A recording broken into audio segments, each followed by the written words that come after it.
Good afternoon. Welcome to our show. I'm your host, Melissa Ridgen. We're all acutely aware of what's happening in Nova Scotia as Mi'kmaq attempt to exercise their right to fish lobster to make a living.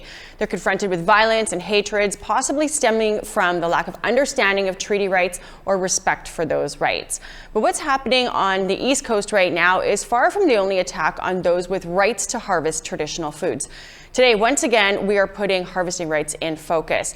And we're going to tell you what's happening with moose hunting in Manitoba and how Métis and First Nation hunters have found themselves in the sights of the provincial regulations, the age-old battle between provincial jurisdiction and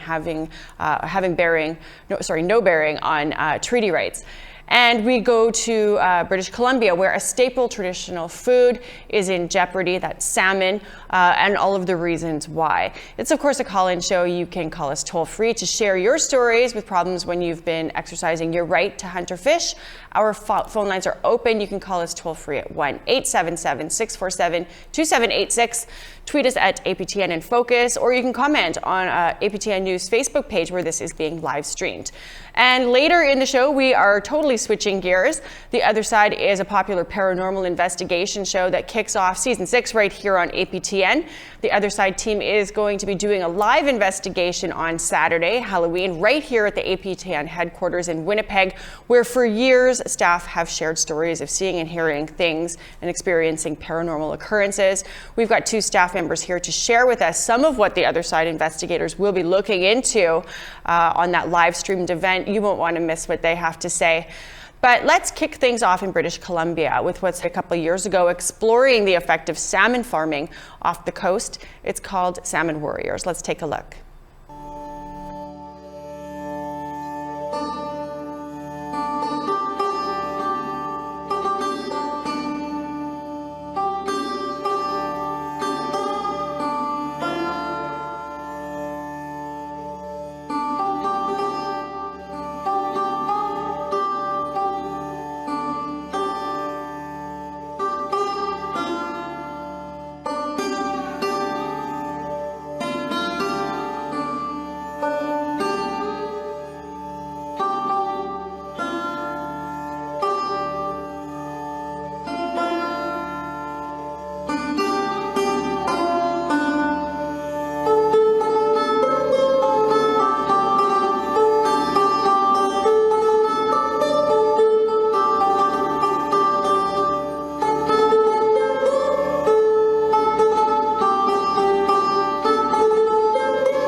BC's fish farming industry has divided scientists, governments, and First Nations up and down the coast for the until the fish farms are out. Many believe the industry is an ecological disaster waiting to happen. A breeding ground for disease that has decimated the surrounding environment and wildlife, namely Pacific salmon. While others see the farms as an essential part of the provincial economy, one that provides steady jobs and meets a growing demand for fresh seafood. With battle lines being drawn across the province, striking a balance between economic prosperity, environmental protection, and Indigenous sovereignty has become critical. So for those of you not on the West Coast, this all might be news to you as well, that this fight about salmon has been going on for decades, heating up in recent years with the arrival of these foreign-owned fish farms operating in the open water of the coast. More than 100 First Nations and various environmental groups have called for the government to remove fish farming from the Discovery Islands off BC's west coast. They say the Fraser salmon fishery has collapsed and the fish farms are partly to blame. Here's a look at a piece by APTN's Tina House. Back in 2009, the Cohen Commission was created to look at the decline in salmon on the Fraser River. $25 million was spent on the inquiry, and it provided a series of recommendations.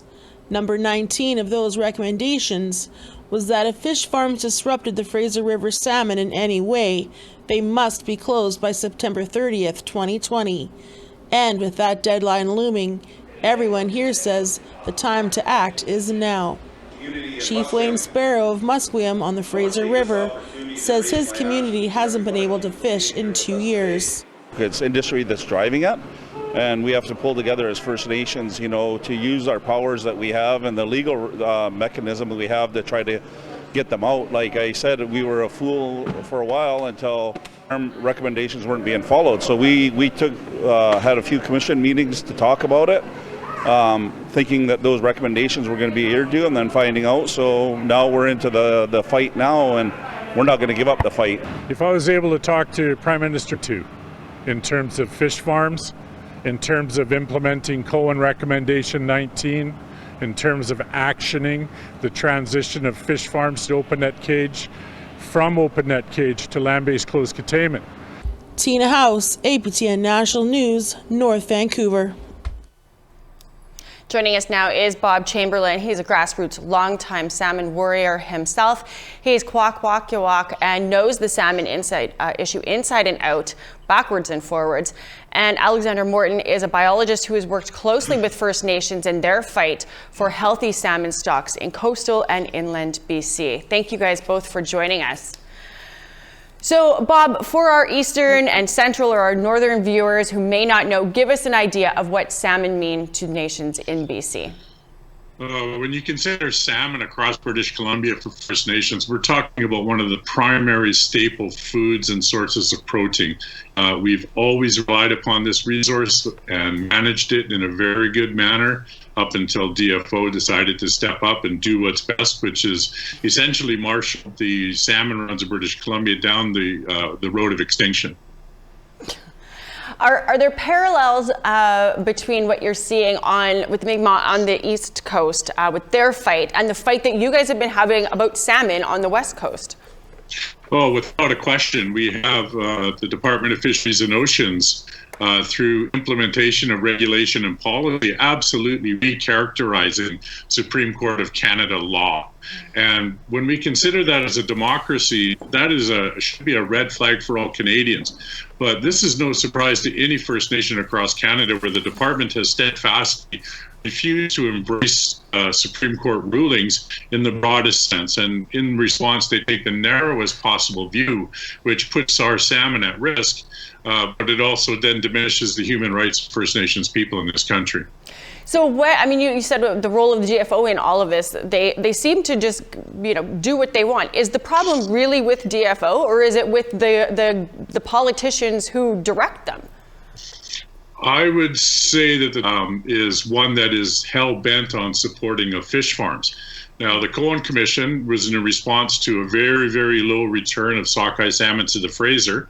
And here we are 8 years later, where we've had two successive runs that are even lower than what triggered the Cohen Commission examination. And we still have the department perpetuating support for fish farms, creating science that supports that, and moves completely away and absolutely abandon the precautionary principle in terms of their primary responsibility to the environment and wild fisheries. Alexander, I was shocked, and I'm not a fisheries expert by any stretch here, but I was shocked to learn in researching this that the fish that are farmed in the Pacific Ocean are in fact Atlantic salmon. You're a biologist. Can you explain why? And who would think that it was a good idea to do this? Like, it seems to me that would be introducing an invasive species, and that could have some problems. You are absolutely right. They are an invasive species, and they have brought their own viruses with them, particularly Piscine orthoreovirus. The reason we have Atlantic salmon is all of the salmon farmers operating in the ocean in British Columbia are from outside British Columbia. Most of them are Norwegian, and they brought their livestock with them, similar to the European cow farmers brought their livestock from Europe. So the Atlantics grow fast, get fat easily in the pens, whereas Pacific salmon just didn't adapt as well to that. I want to watch a clip here. This is another clip from Salmon Warriors, that documentary done by our friends over at APTN Investigates. Let's take a look. What's happened here over the years is there been sick fish have been coming into our mainland and killing our regular runs. The fish farms have viruses and sea lice and all kinds of diseases that have been emptying out our rivers. So if I'm to understand that, it's not just a matter of the fish in the fish farms in the ocean being problematic to fish in the ocean, it's actually affecting inland fish as well. Alexander, can you speak a little bit to, what is the risk that is posed to wild salmon from fish farms? And also, is that the only problem that wild salmon are facing? Is it just fish farms and whatever it is that they mean to the wild salmon stocks? Well, to answer your first or second question first, they are not the only impact, but the problem is wild salmon are no longer getting to sea because as they pass these farms, which have been clustered on the migration route, they are being infected with levels of sea lice that they're just not used to. So salmon farms are feedlots, and they break all the natural laws that kept wild salmon prosperous on this coast. They hold them in one place, it's monoculture, so they're genetically similar. And the viruses and the sea lice, similar to this picture, are just exploding on these farms. And then the little wild fish go by and they are getting infected. And they just weren't designed to take this. This is happening in Norway, Scotland, Ireland, Eastern Canada, Chile, everywhere this salmon farming industry operates.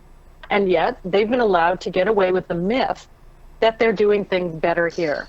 Well, they're not. 99% of the Fraser sockeye were infected at levels they won't survive last spring, and it's ongoing. Well, we just heard, in leading up to this, that there was a deadline, and that deadline has now passed. And my understanding is that the DFO has said, no, there's no risk at all. Everything is fine. Carry on as per usual. Bob, can you speak to that? Well, the problem that I see with the announcement the DFO minister made is that he puts up 9 science papers, essentially are internally peer reviewed, where people that are going to examine the work are handpicked to do so. And this is a less strenuous examination than I understand from an international standard of peer review. And they, of course, omitted and completely disregarded sea lice. And the rationale for that is just, it does not make any sense. Because as Alexander just mentioned, that these farms are clustered along out-migration salmon routes where the juvenile salmons are most vulnerable. And so the industry chooses that for good tidal flush for a variety of reasons. But the thing is, it brings our salmon to very close proximity to billions of larvae in the same water column, as well as the opportunity for pathogens. And so this is no surprise that the DFO has decided to avoid sea lice. How worried are you, Bob, about the short term and the midterm and the long term impact? Well, like what are you seeing? People on the ground, people who have this traditional knowledge, what are they saying? Well, I'm very concerned, and I want all British Columbians and Canadians to understand the urgency of action right now. We have the lowest salmon return in history to the Fraser River. And when you consider out of all the juvenile salmon that leave the rivers out to the ocean, an extremely low percent, like 2 or 3% return as adults. So now we're going to have a very low volume of juveniles leaving the Fraser after they've hatched. And then they're going to come full force to this this shooting gallery, this death of sea lice and pathogens. And so what we're going to see in 4 years from now is an even lower run. And so the time now, if we don't want to see a mass extinction of Fraser River sockeye and other fish, then we need to get these farms out of the discovery channels right now, and not some sort of a delay, deny, and distract tactic that DFO always does with consultation. I want to take another look at a clip. This is from Ernest Alfred, who occupied one of those coastal fish farms.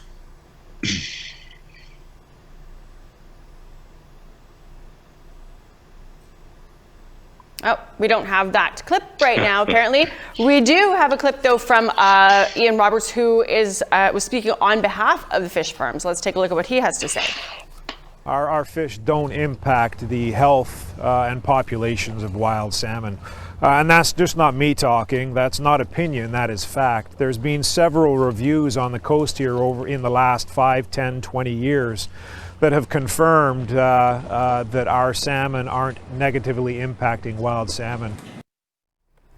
Interesting. Alexandra, you have called fish farms the biggest industrial spill in all of Canada. Can you explain that? Well, we know that they are pouring out billions of larval lice and virus particles as they go by. They are super shedders. And what Ian Roberts said there is simply not true. What is interesting is the shot after Ian is a lab in DFO who is finding that these farms are having enormous impact, supporting the research that I'm doing and many others. So I just don't know if your people realize, but following the occupation, Bob Chamberlain was a lead in the negotiations that got the farms out of a major part of this coast. And so I'm now studying the impact of Bob's work to look at the juvenile fish. And last spring, it was only fish leaving his territory that looked like they were going to survive. The rest of them were just encrusted with sea lice. Bob, last questions for you. What has to happen to save the traditional food there? Well, we need the government to absolutely embrace the precautionary principle. And what that, for viewers that may not know what this is, in the absence of clear science, they must err on the side of caution for the environment and wild fish. And that's not what we're seeing here. We're seeing the government cook up some good science that supports their internal support for this industry at the expense of the primary responsibility of looking after the wild salmon. And so we need to be able to get these farms out of the way of migration routes and to move beyond it and consider the commitments of the federal government to implement the United Nations Declaration on the Rights of Indigenous People. As Alexandra just mentioned, a team of us on the Broughton Archipelago implemented the UN Declaration, first time in Canadian history. And now they're coming to the Discovery Islands with a consultation model. And this has got to change. Here's an opportunity to recreate something that has demonstrated success and be able to implement a precautionary principle to look after the primary responsibilities and wild salmon for all British Columbians. Do you think it's going to happen? I know I've spoken to many of the leadership that's involved. They're upcoming with the consultation, and they're definitely focusing on a free, prior, and informed consent model, looking at reproducing the Broughton Archipelago. And we're going to see if DFO and the federal government actually has any measure of believability in terms of their commitment to implement the UN Declaration. Well, I guess we now will be sitting watching what continues on the East Coast, and hopefully everybody here has learned we should also be watching what's happening over on the West Coast. Thank you guys both for being so informative and bringing us up to speed on what's going on there.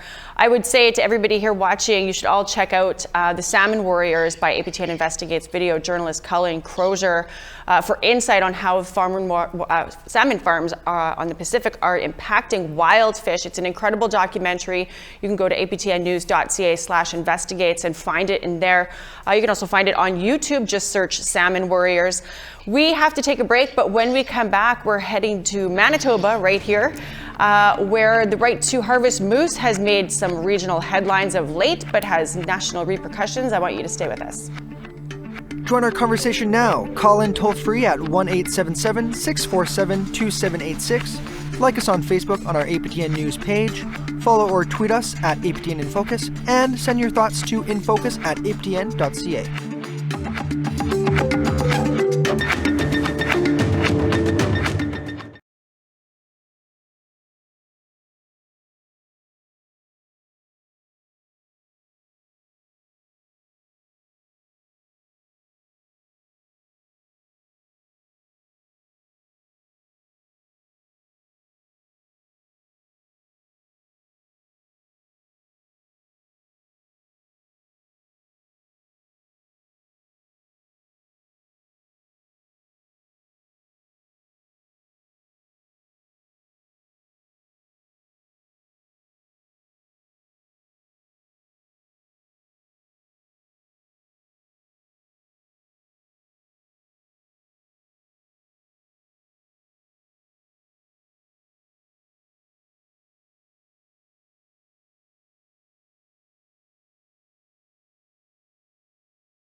Welcome back.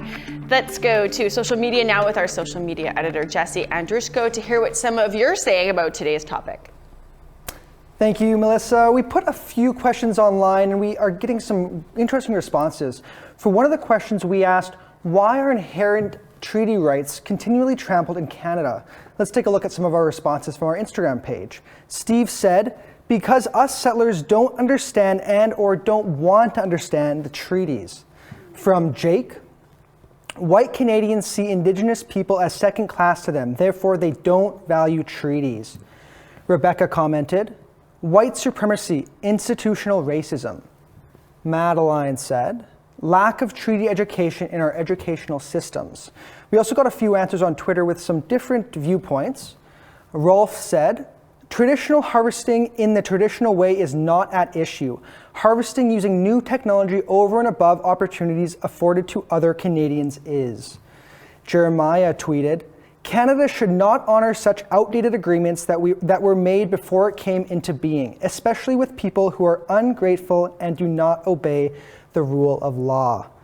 Lastly, from Boudiccia, Indigenous treaty rights should always be respected, as are the laws of the country, even more so because Indigenous people were here long before us.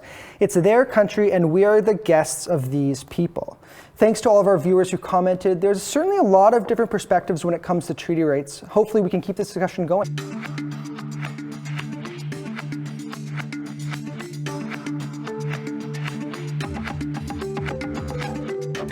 Join our conversation now. Call in toll-free at 1-877-647-2786. Like us on Facebook on our APTN News page. Follow or tweet us at APTN InFocus. And send your thoughts to infocus@aptn.ca.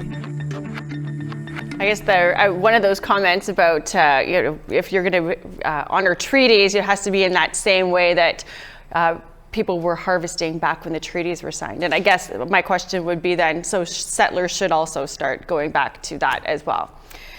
I don't see anybody volunteering for that though. So to Manitoba now, where a battle has been brewing for years, but largely isn't known outside of regional rural pockets here in the province. Like what we're seeing on the East Coast with lobster, there's one side exercising their treaty rights, their constitutional rights to harvest, and then another side saying, sorry, I'm losing my voice here, that they can't because this is all about conservation.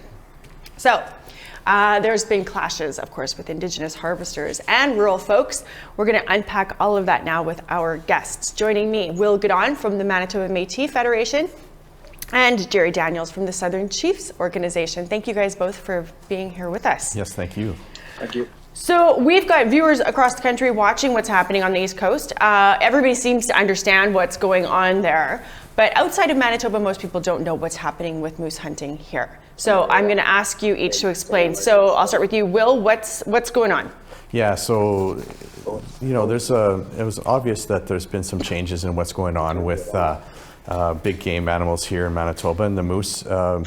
It was noticed are a little bit, need to be unpacked a little bit. Some of the moose have moved as maybe not just declining, but there was some areas where the moose populations were going down. So the province at the time decided that it needed to reach out to all stakeholders, including Indigenous peoples, to say, look, we need to do something about this. And at that time, I believe it was 9 years ago, the MMF agreed that we would look at a closure in certain areas.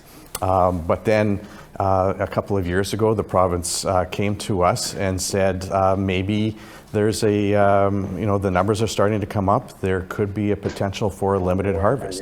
I believe we got our first letter in November 2018 that the province was looking at that. But the problem is that the province wanted to make sure that their base of support, the Conservative Party wanted to make sure that their base was able to hunt at the same time as Indigenous harvesters, which we know is what the Supreme Court says is not to happen. Yes. The Constitution says the opposite of that, but this Premier and his minister seem to want to do things their way or no way. So. Yeah.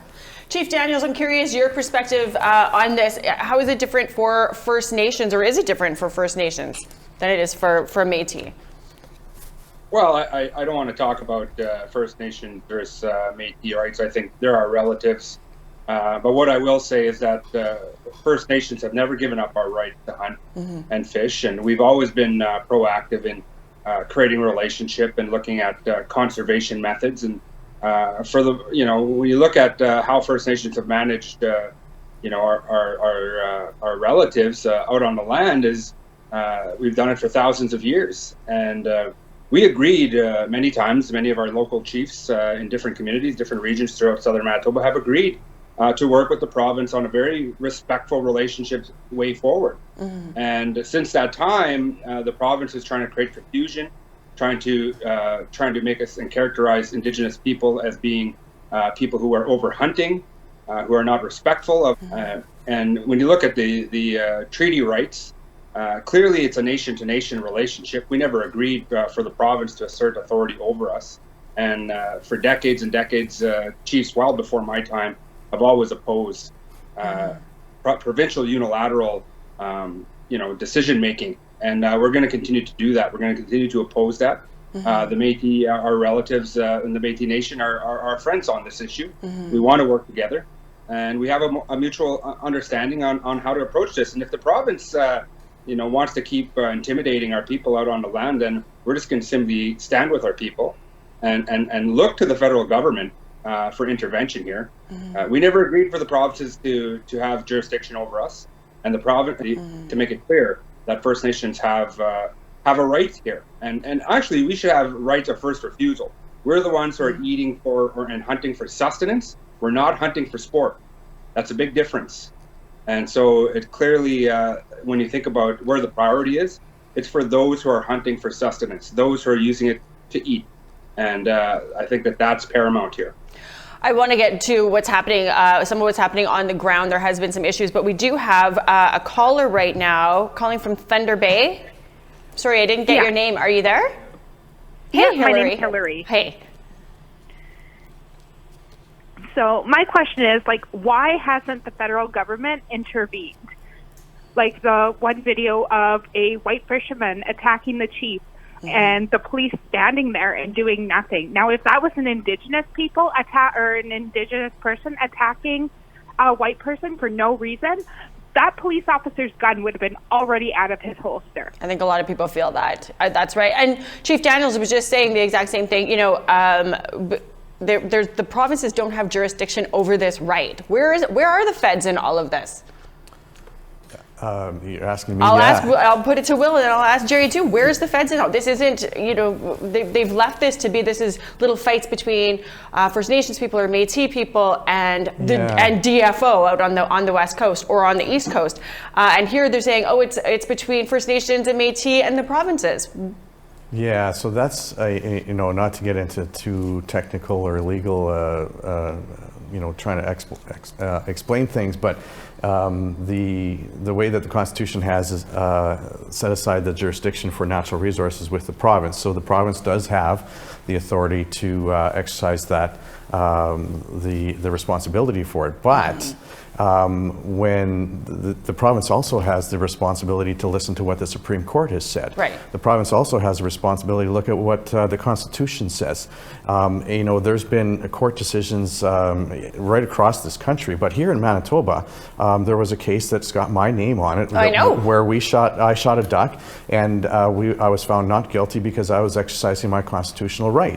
So, these things are pretty clear cut and dry. And then there's other Supreme Court decisions about consultation. There has been literally no consultation, even though this premier calls his consultation the gold standard. Nobody knows. I know we were talking about this the other day with Grand Chief Daniels about the St. Martin floodway outlet, that there's been no consultation. They don't talk to Indigenous people. They might see somebody walking down the street and say hello to them, and that's their consultation.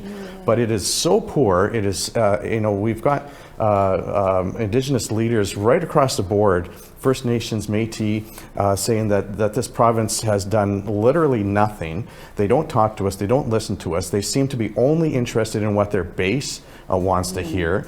And if you vote for Brian Palliser, then maybe he'll help you out. But if you don't, like most Indigenous people, he's not going to be on your side. It's quite ridiculous. Well, and the base of people who would be voting Conservative are not necessarily people who they would probably look and say we all should be treated equally. It's like that's not what that's not how it works. That's not what the rights are. And, and if you understood that, I wouldn't have to tell you. Right. Chief Daniels, I wanted to just go back to you quickly. What are you hearing on the ground? You had mentioned before that there's people are getting kind of harassed by provincial wildlife, fish and game officials. What are you hearing? What's some of the stuff that's happened? Well, I mean, it's cut and dry. I mean, what's going on is people are losing their trucks, they're losing their guns, they're being charged. We're being forced to fight through the court system, and that is really the only option we have here. And that's because back several decades ago, the NRTA was transferred jurisdiction without any consultation with First Nations or really any Indigenous body around who would control the land. And we're talking about millions of acres that's still owed today. Many outstanding disputes around who owns what. But in the meantime, we're going to have to deal with this basically bullying and intimidation out on the land. And that's what we're seeing take place. And so, many of us, that's our livelihood. And we don't have a whole lot of money to go and hire the best lawyers so that we can continue to fight these things. And it's just another example of where First Nations are being, trying to suppress our rights and suppress our ability to live out our livelihood and live out our cultural way of life.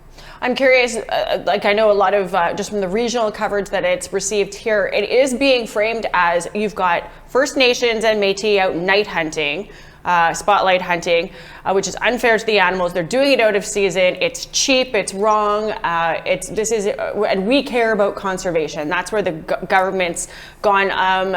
Chief Daniels, your thoughts on how it's been framed like that? I think that's the difficulty here. People need to understand that First Nations are hunting for their livelihoods. They're hunting for sustenance. That is where we're focused. And in my community, I've never heard of anybody hunting for sport.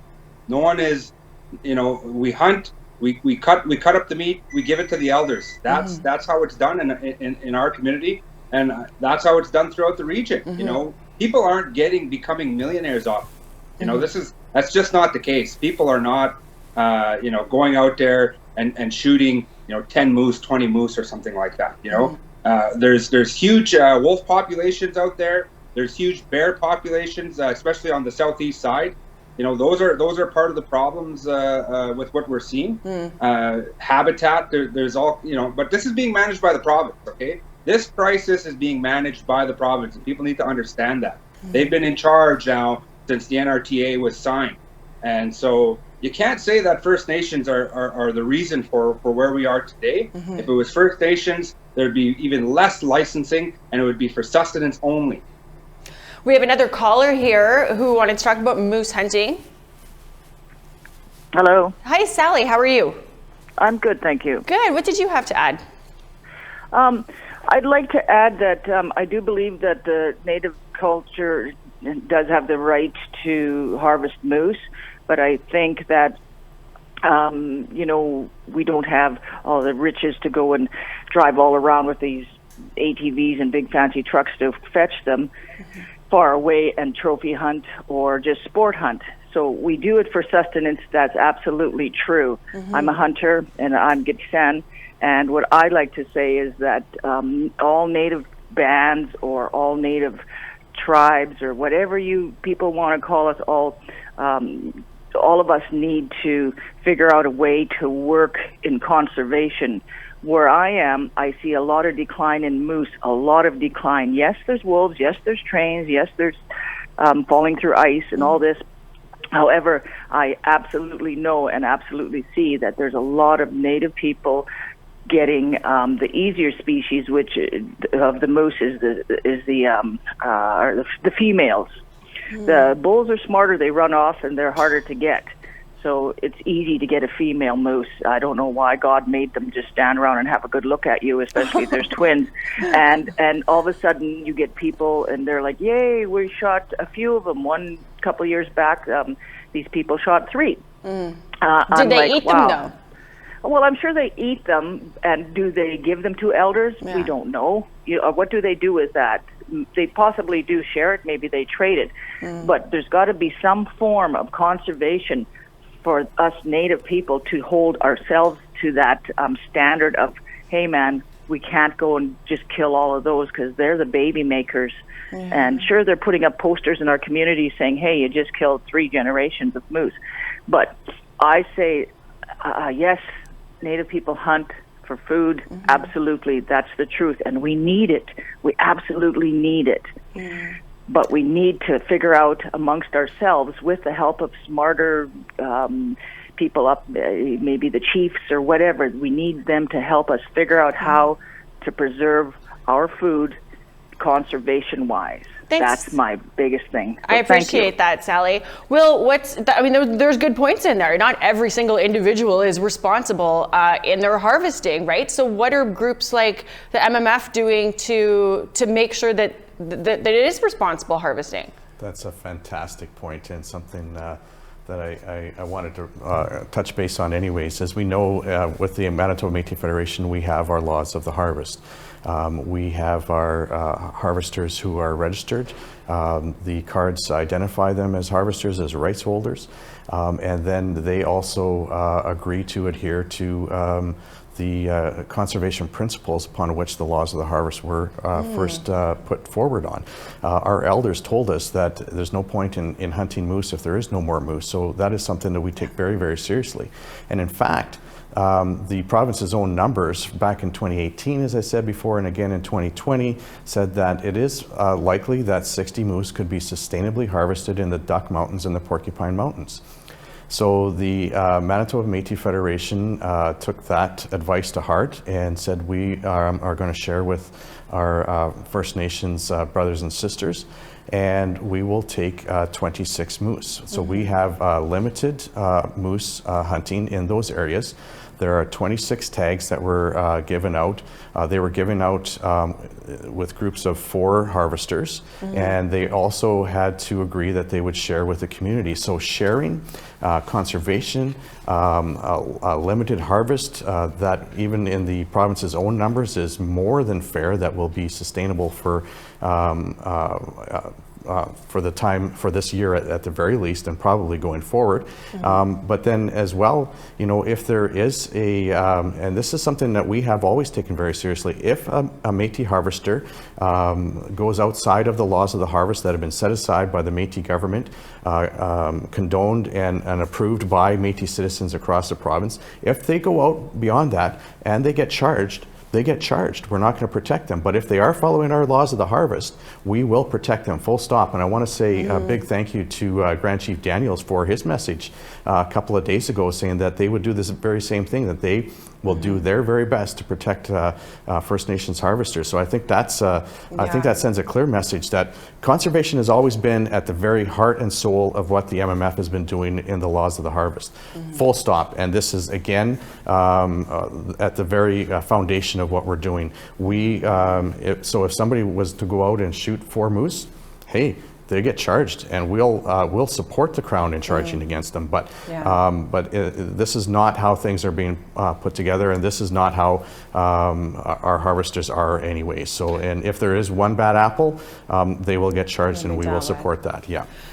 Chief Daniels, last question to you. I mean, we saw what happened with 2 Métis hunters in Alberta not all that long ago, out harvesting, end up murdered. 2 people have been charged in that crime. They've yet to go to trial.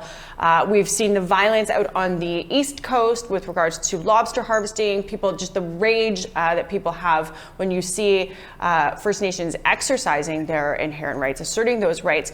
Chief Daniels, what do you fear, you know, with those 2 things happening in Alberta and on the East Coast, do you have fears here in Manitoba with regards to moose hunting? Well, I think when it comes to racism overall, there needs to be a zero tolerance policy on that. You know, we're left confronting it. There's not a lot done about it. but it needs to, it's something that is being passed on from generation to generation, and it absolutely needs to be eliminated. We will confront it where we see it. We will do it in a proactive way. It's not our intent to create any sort of divisions. We've reached out across many lines to our relatives from different backgrounds in different countries. And we're looking at best practices, whether we're talking about health or CFS or hunting or every area that we work in. We want to see a sustainable move towards the future.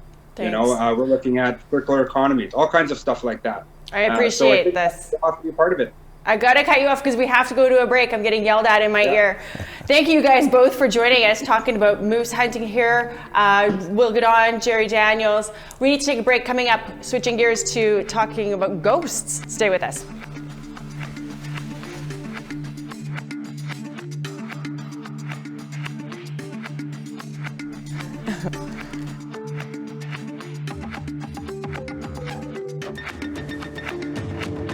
Tonight here on APTN. This season they'll be investigating occurrences here at APTN headquarters. We're going to explain that right away. Stay with us.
Welcome back. This weekend on Halloween night, fans of The Other Side are in for an epic treat. The Other Side team will be investigating live on Facebook right here at APTN headquarters in downtown Winnipeg, where for years staff have reported supernatural occurrences. It's at 8 p.m. Central Time on Facebook Live. You can just go to Facebook and search The Other Side Investigates Live. You can find a link to it there where you can watch. Here is a look at The Other Side Season 6, which begins tonight. I did feel something in that space. Something was here. Creator, give us strength for what we are going to do tonight. Taking things from grave sites, I'm a little bit weary of that and what we might run into. I would be a little disturbed if someone disturbed my grave. Anybody else hear that? Yeah, I did. Yes. I heard Anne. Did you hear that? One more time. Anne, one more time. The story is, if you're in here alone, they say you might want to leave. She's here. Who is this woman? I don't think I would want to be alone in this building. Hello? I heard it like a door opening. Rose. Oh my God. The batteries, it's dead. It's completely dead. I think I pissed her off. We don't want to hurt you. Shut the door. We just need to know that you're here. Step away, step away, step away, step away.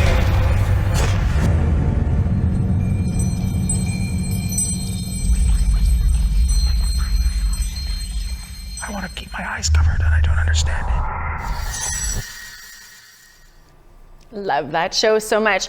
For the 20 years that APTN has been in existence, staff here at the headquarters in Winnipeg have reported lots of things, occurrences that suggest maybe there are spirits here. Joining me now are two longtime APTNers who have shared their stories with the other side this season and are here now to share with us. Vera Houle is the Director of Community Relations, and Cheryl Chinchilla, she's Administrative Officer of Marketing, our Marketing Department. Thanks for joining us. I'm so glad that you guys could join us today to talk about what everybody here at APTN all knows. You don't have to work here very long before you start hearing the stories. I'll start with you, Vera. How long have you been here? 16 years, and 2 years before that, so in total 18 years. Cheryl? It'll actually be 21 years on November 1 for me. So since the beginning? Yeah, 99. Jeez. So I want to ask you, what was the first thing that happened to you? How long had you been here, and what was the first experience? Probably, well, there's always something going on. 4th floor, my department, marketing, and everybody's got stories. But the first one that really stood out for me was in our basement. We were smudging the building at that time. I believe it was the open house for the news. For this new studio? Yes. Yeah. So our elder at the time, he had to leave me and his grandson. He goes, you guys could do the rest. You go in the basement. He left to go pay for his parking. Okay, here we go, Michael. We're going around, we're in the basement. That was actually the first time I've been in the basement. So we went to the boiler area part of the basement, and there's about 3 feet in between the boiler and the wall. So we walked back there because it needed to be smudged. As we turned around, I seen it, but Michael, he was the one that said it. Did you see that? Yes, I did. I'm just getting chills right now. This thing, a shadow, it was quite a big shadow. It walked out in front of us. There was no way that we could be making the shadow ourselves because we were in the dark, and there was a light there. But that was the first time, and it freaked me out, but I wasn't scared of it. Yeah. Yeah, and we just continued smudging the building, and we came up here to join everybody. Yeah. Like you said, I mean, everybody's got, from marketing on that 4th floor has stories, yes. right? What's your first story? Where did it happen and how long ago? The very first one, I'd say, was in 2002, when the newsroom used to be on the other side on the main floor. This was like very early days. All of us were squished into the newsroom. Sardines? Yeah, we were like sardines, tightly squeezed in there, and there was a mirror or a window into the studio part, and we used to have our meetings just sitting around like this, and somebody was standing in the glass, but there was nobody in the studio. So it looked like a man with suspenders. You could see like that clearly. We couldn't see his face, but the form of the body, you could tell it was a man because you could see the suspenders. But when I said, who is that? Everybody looked and it was gone. And we went and looked behind the glass. We looked in the front of the glass. But everybody saw it. I don't know if everybody saw it. I just said somebody's in there, and there shouldn't have been anybody in there. That was the very first time. So it didn't I didn't think it was anything. Yeah. We just couldn't figure out who got in and out so fast. And then afterwards, when I moved up to the 5th floor, by the lunchroom, there's a lot of times you work in the evenings here, and you'd hear things. You hear somebody cough, or you hear somebody walk, or you hear the door open and close. So you go wandering, investigating, and there's nobody there. And it's like, somebody's there. Just that sensation, that feeling of there's somebody there. It's another energy. It's a very different feeling. And about a little bit over a year ago, I had an incident in my office currently where I'm on the 5th floor, all by myself, and I heard somebody cough behind me. Now the window's behind me. I'm on the 5th floor, so I know there's nobody up there. And out of being startled, I just said, "Don't do that." You find yourself talking to it at times. Yeah, that's and just in total grandma style, it's like you start bossing them around. Yes, and it does happen because you know when they're there, and you're just kind of like, you can't be scaring us. Right. Or I've been asked many a times throughout the 16 years here to do the smudge and do the blessing, because people have come to me and said, "This is happening," or "That's happening. Can you smudge?" And I will. I will go from the 6th floor across through the stairwell down to the 5th, through each floor and stairwell. In some stairwells and some floors, you can tell there's an energy. You can feel it. And there's almost like a muskier odor that sometimes comes up as well in certain areas. I find that when we smudge, it calms Settles the spirit down for a while, but it's not too often that we get to smudge. Do you guys think it's one spirit, or and another question is, how many people have you heard stories from over the 18 to 20 years? I think everybody's got stories to tell. Like the other one on the 4th floor, this is where majority of the action takes place. It said my name, and I don't know, I couldn't tell if it was male or female. But again, there was a co-worker there with me, this early in emails. But that one morning, this is probably about 8 years ago, and I'm sitting there doing my work early in the morning, the other staff members there, and it came and it said, "Cheryl." I looked up, Kate, that's not a voice I've ever heard before. I looked at my coworker, I said, "Did you hear that?" She goes, "Yes, I did." And then it was kind of like a shivering feeling when it said. So I did the right thing. Okay, there's an explanation for this. I got up, went into my boss's office. Nobody's there. Yeah. Who the heck said my name? And we both heard it. And that's where a lot of the action happens, is in my boss's office. And it's like, okay, come on, like, leave me alone for a while. The Other Side is going to be here investigating this for season 6 of The Other Side. What do you want to come of this? What do you hope comes of this investigation?